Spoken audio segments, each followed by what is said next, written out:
It is an economic necessity. When we speak of BDS and the Palestine Solidarity Movement, we are not just talking the vital consumer boycott. We are talking about the technocratic infrastructure of war.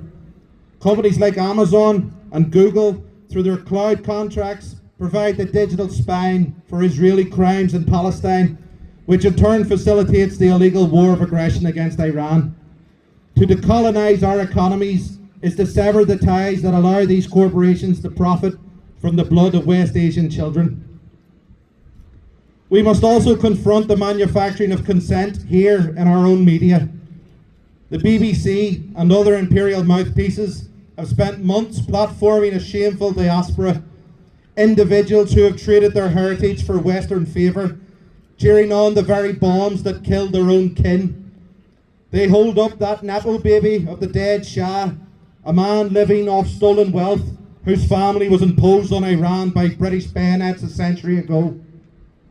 We remember the Savak, we remember the torture chambers of that monarchy, and we will not let the stolen wealth of a deposed tyrant be used to buy back a revolution that belongs to the Iranian people. We recognise that the Pahlavi legacy is nothing more than a colonial artefact. I want to leave you with these words. I wrote them recently. It's called from a poem called Don't Die. I wrote having spent lots of time walking the streets of Tehran and other cities in Iran about my experiences. I'll not read it all, it's just the final verse I'll give you.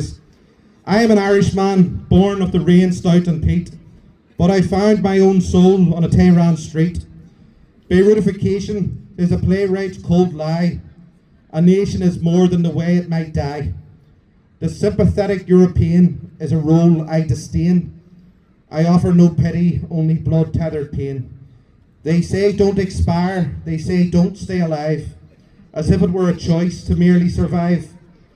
But it's a demand born of love, a command of the blood, to stand like a rock in the path of the flood. So to the nation of poets, to the rose and nightingale's land, under the Alborz, in every place that you stand, don't die. The Iranian Revolution has always belonged to Iran's people. No amount of US or Israeli bombs will ever break that revolutionary spirit. So stay strong, stay active, and keep the pressure on. And power to the people of Iran, of Palestine, of Lebanon, of Venezuela, of Cuba, of every state and people subjected to US-Israeli subjugation. Free Palestine.